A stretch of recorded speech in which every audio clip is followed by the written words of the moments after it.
تمام قسم کی تعریفات اللہ وحدہ لا شریک مالک ارض و سما خالق کائنات کے لیے ہیں، اور بے شمار درود و سلام ہوں پیغمبر بحر و بر شافی روز جزا حضرت محمد مصطفیٰ صلی اللہ علیہ وآلہ وسلم کی ذات پر، جن کے ذریعے اللہ نے اہل کائنات کی ہدایت اور رہنمائی کا بندوبست فرمایا۔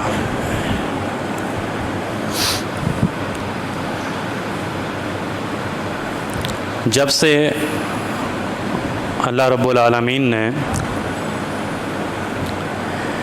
زمین اور آسمان کو پیدا فرمایا ہے، اس دن سے اللہ نے ایک وقت کا، اوقات کا طریقہ کار بھی کائنات کو بخشا ہے۔ صبح کا وقت، شام کا وقت، رات کا وقت، یہ اوقات بھی اللہ رب العالمین نے اس کائنات کو بخشا ہے۔ پھر ان اوقات کو اللہ نے سالوں میں تبدیل فرما دیا، اور ان سالوں کو اللہ رب العالمین نے مہینوں میں تبدیل فرما دیا، اور پھر مہینوں کو ہفتوں میں اور ہفتوں کو دنوں میں تقسیم کر دیا۔ یہ طریقہ ہے اللہ کا، سالوں کو مہینوں میں تقسیم کیا، مہینوں کو دنوں میں تقسیم کیا، ہفتوں میں تقسیم کیا۔ یہ اللہ رب العالمین نے زمین پہ رہنے والے مخلوق کو، لوگوں کو، انسان کو یہ طریقہ دیا ہے۔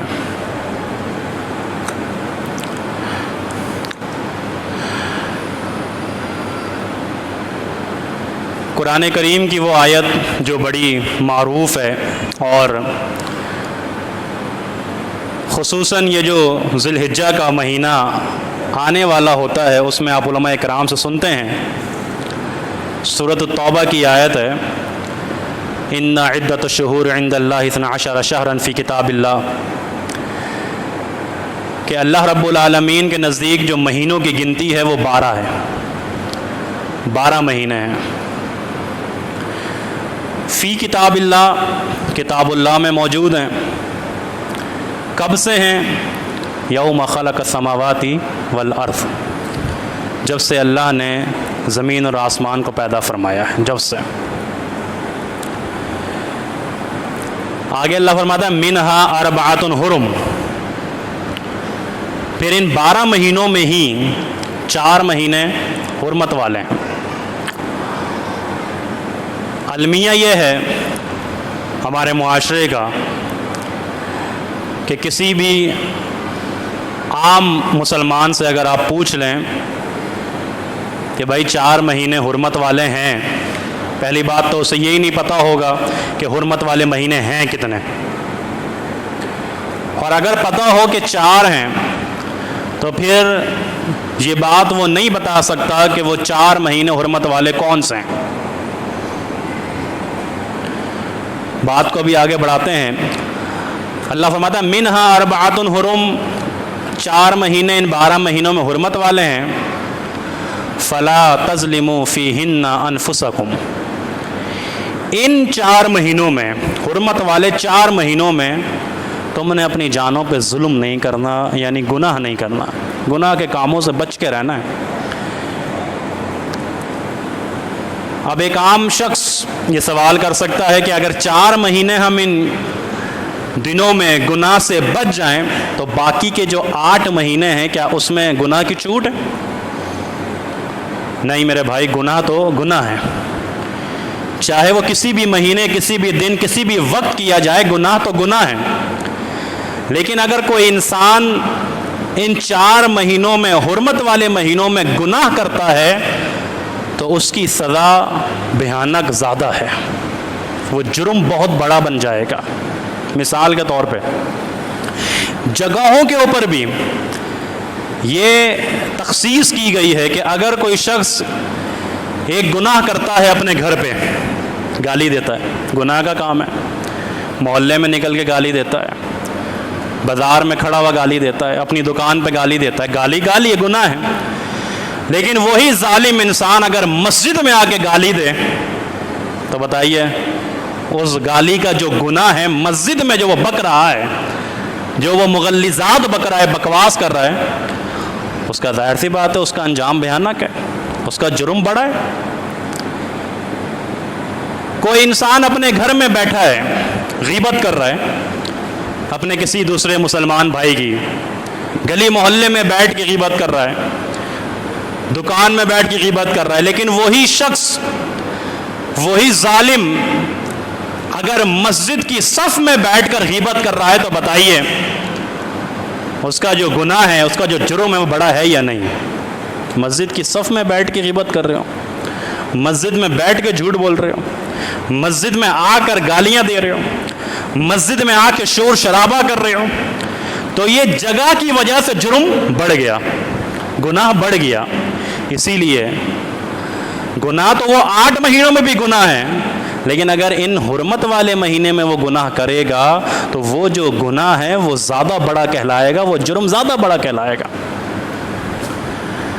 اس کی ایک اور مثال سمجھ لیجئے، گالی کے حوالے سے سمجھ لیجئے۔ آپ نے گالی دی، گناہ ہے، جرم ہے، پکڑ ہے، اور وہی گالی اگر آپ نے معاذ اللہ اپنے والدین کو دے دی، اب وہ جو گالی دینا ہے والدین کو دینا ہے وہ جرم، وہ گناہ بڑھ گیا۔ جھوٹ بولنا گناہ ہے، بدترین گناہ ہے، اللہ ہم سب کو محفوظ فرمائے، لیکن اگر وہی جھوٹ وہ محمد رسول اللہ صلی اللہ علیہ وسلم پر باندھتا ہے کہ جی یہ تو اللہ کے نبی کی حدیث ایسی ہے، یعنی اپنے مسلک اور منہج کے لیے، اپنی بات کو اونچا کرنے کے لیے اگر وہ کوئی جھوٹ اللہ کے نبی پہ باندھ دے گئی، یہ حدیث اللہ کے نبی کی ہے، کیا فرمایا اللہ کے نبی نے؟ وہ اپنا ٹھکانہ جہنم کو بنا لیا، جہنم میں جائے گا سیدھا، کہ جو مجھ پہ جھوٹ وہ بھی ہے، جو وہ ایک عام جھوٹ بول رہا ہے، اور جھوٹ ایک یہ بھی ہے کہ جو نبی رحمت صلی اللہ علیہ وسلم پہ باندھ رہا ہے۔ بات سمجھ میں آ گئی یہاں تک؟ فلا تظلموا فیہن انفسکم، ان حرمت والے مہینوں میں گناہ نہیں کرنا، بچ کے رہنا ہے، ظلم نہیں کرنا، دیکھنا، غور کرنا، حرمت والے مہینوں میں نیکیوں کے کام زیادہ سے زیادہ کرنا۔ اب آئیے دوسری طرف، منہا اربعۃ حرم، 4 مہینے حرمت والے ہیں، کون سے ہیں؟ یہ بھی المیہ ہے میرے معاشرے کا کہ ہمیں معلوم نہیں ہے، بلکہ محرم کے مہینے کو تو ہم شاید بھی کہہ دیں یہ حرمت والا ہے، اور وہ بھی اس کے خصوصاً جو 10 دن ہوتے ہیں، 10 دن، اور ان 10 دنوں میں بھی اگر قرآن و حدیث سے کسی دن کی اہمیت اور مقام سامنے آتا ہے تو وہ صرف ایک دن ہے 10 محرم کا، جسے یوم عاشورہ کہا جاتا ہے، لیکن وہ ہمارے ملک پہ مسلط ہوتا ہے، ہمارے ملک پہ مسلط، ہمارے پوری تجارتی سرگرمیاں، تجارتی پہیہ، معیشت کا پہیہ بالکل جام کر دیا جاتا ہے، اور جو دن واقعتاً قرآن و حدیث سے ثابت ہیں، جن کی اہمیت اور فضیلت اور رتبہ قرآن و حدیث سے ثابت ہیں، صحابہ کرام کے اعمال اور افعال سے ثابت ہیں، اس سے ہم دور ہیں، بہت دور ہیں، نہیں معلوم، پتہ ہی نہیں ہے۔ 4 مہینے حرمت والے بڑے آسان ہیں یاد کرنا، آج یاد کر کے جائیے گا، بہت آسانی کے ساتھ آپ یاد کر سکتے ہیں، کیونکہ جو ترتیب ہے نا ان کی وہ آسان ہے۔ 12 مہینے بیچ میں سے نہیں ہیں، بلکہ 3 پے در پہ ہیں، مسلسل ہیٹرک مہینوں کی حرمت والے۔ ذی القعدہ جو گزر رہا ہے، بلکہ تقریباً گزر چکا ہے، یہ ایک حرمت والا مہینہ ہے۔ ذو الحجہ جس میں ابھی ہم ان قریب داخل ہونے والے ہیں، حرمت والا مہینہ ہے۔ اور اس کے بعد سال اسلامی سال کا جو پہلا مہینہ محرم کا مہینہ، کیا ہے؟ یہ بھی حرمت والا ہے۔ بہت آسان ہو گیا نا، 3 تو یہی یاد ہو گئے، محرم سے یاد کر لیں، ذی الحجہ آ جائیں، ذی القعدہ آ جائیں، نہیں ایسے یاد ہوتا پھر واپس ایسے کر لیں کہ ابھی جو گزر رہا ہے ذی القعدہ، یہ کیا ہے؟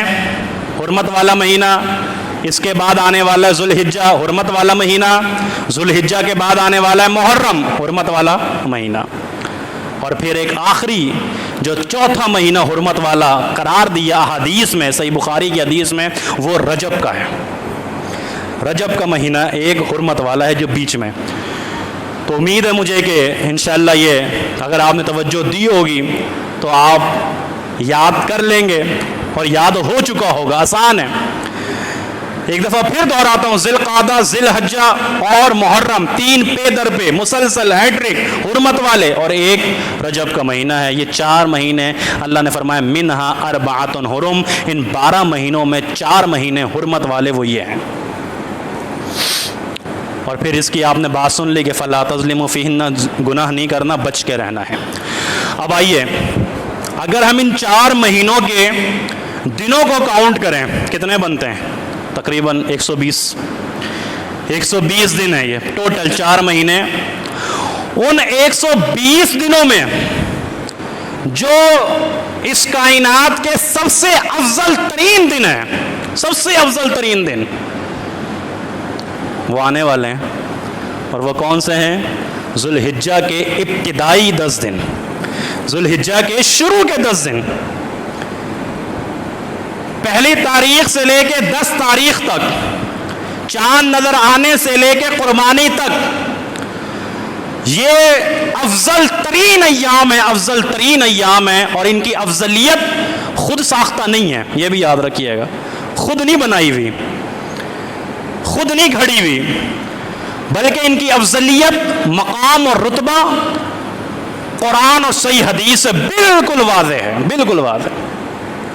سب سے پہلے تو ایک آیت لے لیں گے، یہی جو میں نے خطبہ مسنہ کے بعد پڑھی، والفجر ولیال عشر، اللہ کہتا ہے قسم ہے فجر کی اور 10 راتوں کی، اور جمہور مفسرین علماء کرام آپ سنتے رہتے ہیں کہ ان راتوں سے مراد کون سی راتیں ہیں؟ یہ ذوالحجہ کی 10 راتیں ہیں۔ تو میرے بھائی یہ دن آنے والے ہیں، قریب ہیں، تقریباً ہم پہنچ چکے ہیں، اور یہ دیکھیں یہ بھی اللہ کی رحمت ہے ہم گناہ گاروں کے لیے، اللہ کی رحمت ہے ہم گناہ گاروں کے لیے کہ وہ ہمیں ایسے ایام، ایسے اوقات، ایسے اعمال چھوٹے چھوٹے دیتا ہے کہ ہم وہ چھوٹے چھوٹے اعمال کریں لیکن اس کا ثواب اونچا اونچا ہوتا ہے۔ یہ تو اللہ کی رحمت ہے نا، اللہ نے دے دی رمضان میں ایک رات، لیلۃ القدر کی رات ہے، جاؤ ایک رات عبادت کرو، 83 سال کی عبادت، ایک رات عبادت کرو، وہ 5 طاق راتیں تم جاگتے ہو، جاگو، اس میں ایک رات لیلۃ القدر ہے، اس ایک رات کی وجہ سے آپ کو کیا ملتا ہے؟ اللہ اکبر، خیر من 1000 شہر۔ پورے قرآن مجید میں اللہ رب العالمین نے آپ کو آیت الکرسی دے دی، چھوٹا سا عمل ہے نا، سب کو یاد ہے، منہ زبانی یاد ہے، اللہ ہمیں عمل کی توفیق دے۔ وہ آیت الکرسی جب ہم پڑھتے ہیں اس کے فضائل کتنے اعلیٰ ہیں، جنات سے، جادو سے، شریر جنوں سے محفوظ ہیں، باہر نکلتے ہیں اللہ کے فرشتے آپ کی نگہبانی کرتے ہیں اللہ کے حکم سے، گھر میں آپ پڑھتے ہیں آپ کے گھر کی حفاظت ہوتی ہے اللہ کے حکم سے، آیت الکرسی، اور پھر اس سے بھی چھوٹی سورہ اخلاص، قل هو اللہ احد، کس کو یاد نہیں؟ بچے بچے کو یاد، پڑھ لو ایک دفعہ، اللہ کے نبی نے فرمایا کہ تاہی قرآن کے برابر ثواب ہے۔ تو یہ اس کی رحمت ہے نا، ہم گناہ، وہ مہربان ہے نا ہمارے اوپر کہ تمہیں دے رہا ہے وہ چھوٹے چھوٹی سی نیکیاں، بتا رہا ہے چھوٹے چھوٹے سے اعمال کرو اور اپنا بیڑا پار کرا لو۔ تو آئیے یہ 10 دن جو بہت قریب ہیں ہمارے، ذوالحجہ کے شروع کے 10 دن، کیا فضیلت ہے ان کی، کیا مقام ہے۔ صحیح بخاری کی حدیث، اور یہی حدیث سنن ابو داؤد میں بھی موجود ہے، عبداللہ بن عباس رضی اللہ تعالیٰ عنہ حدیث کے راوی ہیں۔ توجہ کر لی اگر آپ نے اس حدیث کے اوپر آج، تو آپ کے یہاں جمعے میں آنے کا انشاءاللہ فائدہ ہو جائے گا۔ صرف اسی ایک حدیث پہ اگر توجہ سے آپ نے سن لی بات، اپنی تمام تر توجہ ہٹا کر بالائے طاق رکھ کے اگر ان حدیث کے الفاظ کے اوپر آپ نے غور کر لیا اور پھر یہ سوچا کہ ہم نے ان 10 دنوں کو ایسے ہی گزارنے ہیں جیسے گزارنے کا حکم ہے، تو اللہ تعالیٰ یہی آپ کی نجات کے لیے کافی کر دے گا۔ نبی رحمت صلی اللہ علیہ وسلم نے فرمایا کہ ان 10 دنوں میں کیے جانے والے اعمال. توجہ سے ذرا، تھوڑی سی بات سمجھانے میں بھی تھوڑا مسئلہ ہوتا ہے، اس کو سمجھنے میں بھی مسئلہ ہوتا ہے، لیکن انشاءاللہ سمجھا دیں گے. ان 10 دنوں میں کیے کون سے 10 دن؟ شروع کے ذوالحجہ کے 10 دن. ان 10 دنوں میں کیے جانے والے اعمال کا مقابلہ بنسبت دیگر دنوں میں کیے جانے والے اعمال اور نیکیاں نہیں کر سکتی. یہ بات ایک ہے. دوسری سنیے گا اسی کو سمجھانے کے لیے کہ ان 10 دنوں میں کیے جانے والی چھوٹی سی نیکی بھی، اب شاید سمجھ میں آ جائے آپ کو، ان 10 دنوں میں کیے جانے والی ایک چھوٹی سی نیکی کا مقابلہ دیگر دنوں میں کیے جانے والی بڑی نیکیاں نہیں کر سکتے. ان 10 دنوں میں کیے جانے والی چھوٹی سی نیکی کا مقابلہ بھی دیگر دنوں میں کیے جانے والی بڑی نیکیاں نہیں کر سکتی. اب چھوٹی سی نیکی کیا ہے؟ اللہ کے نبی علیہ الصلوۃ والسلام نے فرمایا کہ ایمان کی 70 شاخیں ہیں، 70 درجات ہیں. سب سے اعلیٰ کیا ہے؟ لا الہ الا اللہ. سب سے اعلیٰ توحید ہے، لا الہ الا اللہ. اور سب سے ادنا کیا ہے؟ سب سے ادنا یہ ہے کہ راستے سے کوئی تکلیف دہ چیز کو ہٹا دینا. یہ ایمان کا درجہ ہے، ادنا ہے، راستے سے تکلیف دہ چیز کو ہٹا دینا. اب اگر آپ ان 10 دنوں میں راستے سے تکلیف دہ چیز کو ہٹاتے ہیں تو یہ آپ کی چھوٹی سی نیکی بڑی بڑی نیکی جو دیگر دنوں میں آپ کییں گے اس کا مقابلہ نہیں ہے. چھوٹی سی نیکی کا مقابلہ بڑی بڑی نیکیاں نہیں کر سکتی دیگر دنوں میں. اللہ کے نبی علیہ الصلوۃ والسلام نے فرمایا تھا نا، بلکہ علماء کرام بھی فرماتے ہیں کہ آپ جا رہے ہو، راستے میں چیز پڑی ہوئی ہے، آپ جھک نہیں سکتے. ایک تو جھک کے آپ نے ہٹا دی، ٹہنی ہے یا کوئی کانٹا ہے آپ نے ہٹا دیا، آپ جھک نہیں سکتے، آپ ویسے ہی چلتے ہوئے جا رہا ہو، آپ ٹھوکر مار کے ہٹا دو، اللہ یہ بھی قبول کر لے گا، یہ بھی اللہ قبول کر لے گا اور جنت عطا فرما دے گا. تو راستے میں اگر کوئی تکلیف ہو رہی ہے اور خصوصاً اگر مسجد میں آتے ہوئے بھی ہو رہی ہے تو میرا خیال ہے کہ ہم سب کو مل کے کرنا چاہیے وہ کام کہ مسجد کے نمازیوں کو اور مسجد کا جو تقدس اور عزت اور احترام ہے وہ پامال نہ ہو.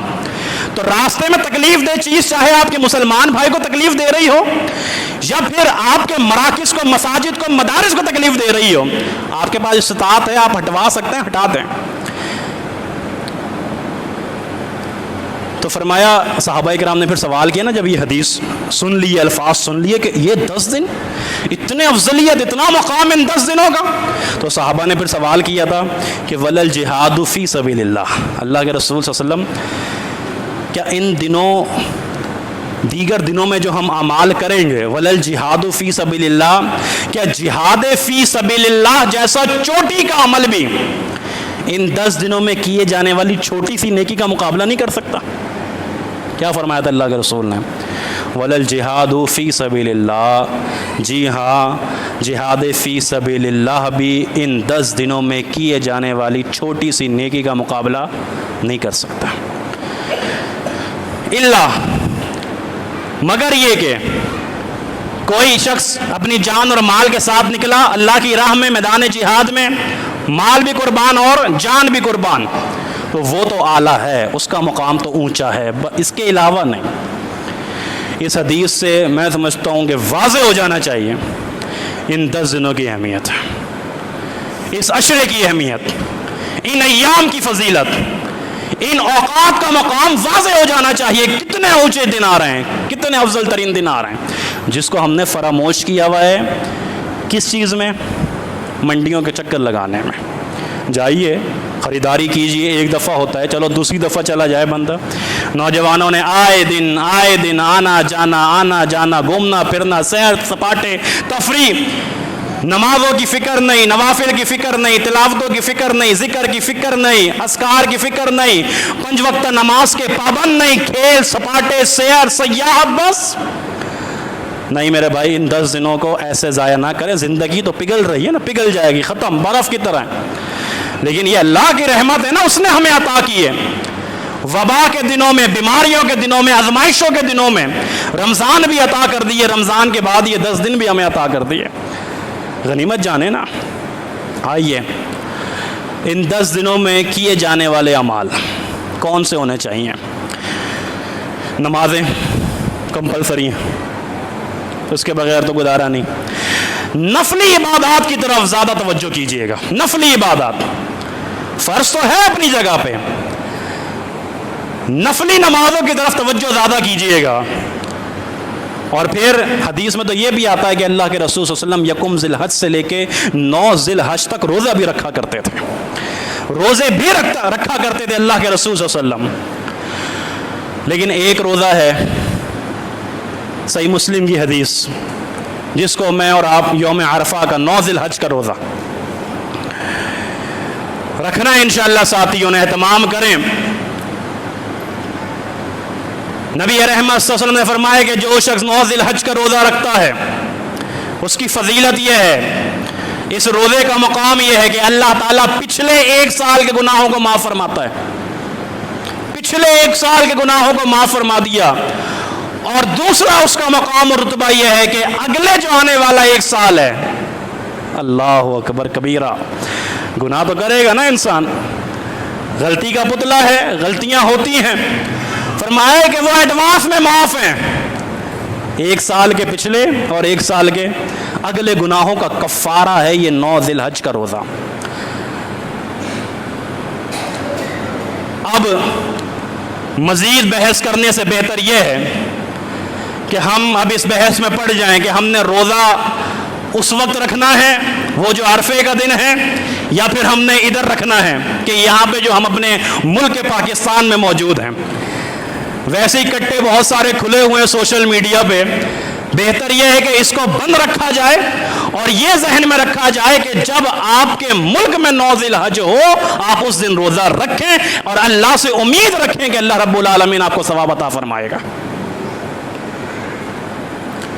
دوسرا کام روزے کا ہو گیا، دوسرا کام کیا کرنا ہے؟ اللہ کے نبی علیہ الصلوۃ والسلام نے ارشاد فرمایا کہ جو شخص قربانی کا ارادہ رکھتا ہے، قربانی کی نیت ہے کہ قربانی کرے گا، اس کو چاہیے کہ ذی الحج کا چاند نظر آنے کے بعد اپنے بالوں کو اور اپنے ناخنوں کو مت تراشے، اس سے پہلے پہلے کر لے، چاند نظر آنے سے پہلے پہلے اپنی حجامت بنا لے، ناخن تراش لے، غیر ضروری بال ہیں اس کو تراش لے، جو کر سکتا ہے کر لے، چاند نظر آنے کے بعد نہیں کرنا ہے۔ یہ نبی رحمت صلی اللہ علیہ وسلم کی حدیث ہے، فرمان ہے، ہمیں اس پہ عمل کرنا، اہتمام کرنا چاہیے اس چیز کا۔ اور پھر آئیے اللہ اکبر، اسی حدیث میں ایک اور حدیث ایڈ کر کے آپ کو مزید ایک بات کو واضح کر دوں کہ غربا اور مساکین کے لیے اسلام نے، دین نے، شریعت نے کتنی آسانیاں رکھی ہیں۔ ایک شخص آیا اللہ کے رسول کے پاس صلی اللہ علیہ وسلم، کہ اللہ کے نبی میرے پاس ایک جانور ہے، بکری ہے غالباً، میں اس کا دودھ پیتا ہوں، میرے گھر والے بھی اس کا دودھ استعمال کرتے ہیں، میرے پاس مزید گنجائش نہیں ہے جانور خریدنے کی، تو کیا میں اس اپنی بکری کو ذبح کر دوں قربانی کے دن؟ اللہ کے نبی علیہ السلام فرمائے نہیں، فرمائے نہیں، جو تمہاری ضرورت کی چیز ہے، جو تمہاری ضروریات پوری کر رہی، تمہارے گھر کی ضروریات جو پوری کر رہی ہے، اس کو ذبح کرنے کی ضرورت نہیں۔ ہاں ایک کام کرنا، اللہ اکبر، ایک کام کرنا کہ جب لوگ قربانی کریں، قربانی کا دن ہو، وہ نماز عید الاضحیٰ پڑھیں اور نماز کے بعد قربانی کریں، تمہارے پاس قربانی کا جانور نہ ہو تو تم جا کر اپنی حجامت کروا لینا، اپنے بالوں کو اور اپنے ناخنوں کو تراش لینا، اللہ رب العالمین تمہیں قربانی کا ثواب عطا فرما دیں گے۔ ثواب چاہیے نا، اجر چاہیے۔ اب اس کا مطلب یہ نہیں کہ اگر آپ صاحب استطاعت ہیں، آپ کے پاس پیسہ ہے، اس کے باوجود آپ قربانی اگر نہیں کرتے تو یہ گناہ ہے، بدترین گناہ ہے۔ ہاں جو بالکل کلاش ہے، غریب ہے، مسکین ہے، اس کو پتہ ہے میں نہیں کر سکتا، تو وہ یہ کام کر لے۔ فرمایا کہ اللہ اکبر، پھر ان 10 دنوں میں قربانی جیسا عظیم عمل، قربانی جیسا عظیم عمل، اللہ کی راہ میں اپنے مال کو اپنے ہاتھ سے ذبح کرنا، اللہ کی راہ میں اپنے ہاتھ سے اپنے مال کو قربان کرنا، کتنی بڑی قربانی ہے، کتنا عظیم عمل ہے۔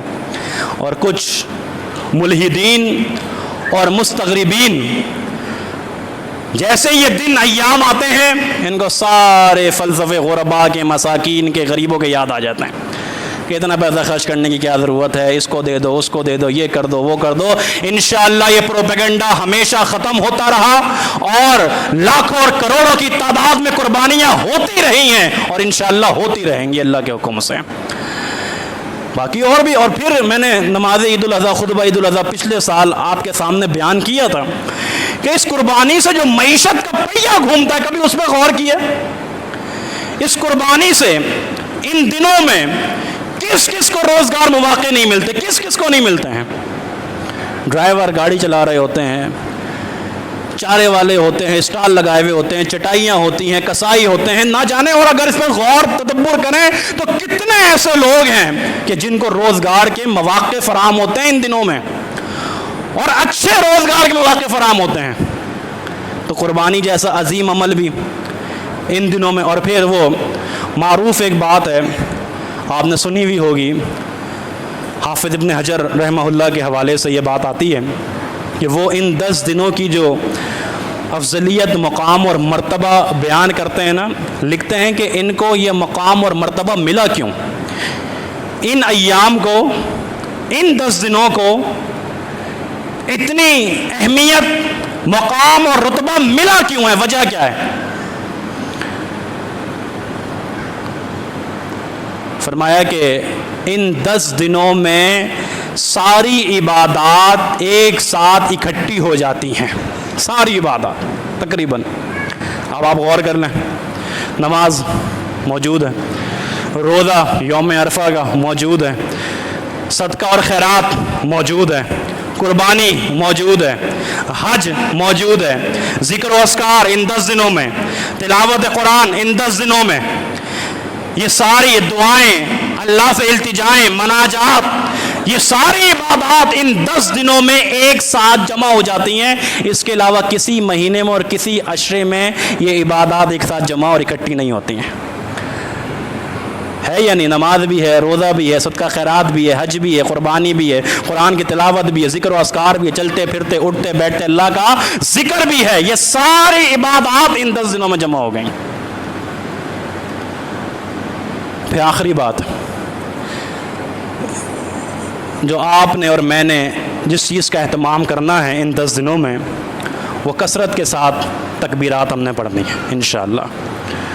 اللہ کا ذکر کرنا ہے، تکبیرات پڑھنی ہے، اللہ اکبر لا الہ الا اللہ واللہ اکبر وللہ الحمد۔ کثرت کے ساتھ ذکر کرنا ہے، تکبیرات پڑھنی ہے ان 10 دنوں میں، چلتے پھرتے۔ یہ نہیں سلام پھیرا، سلام پھیرنے کے بعد آپ نے زور سے تکبیرات پڑھی 2 4 5 جتنی دفعہ بھی اور پھر چل دیے، نہیں میرے بھائی، اہتمام کے ساتھ پڑھیے گا۔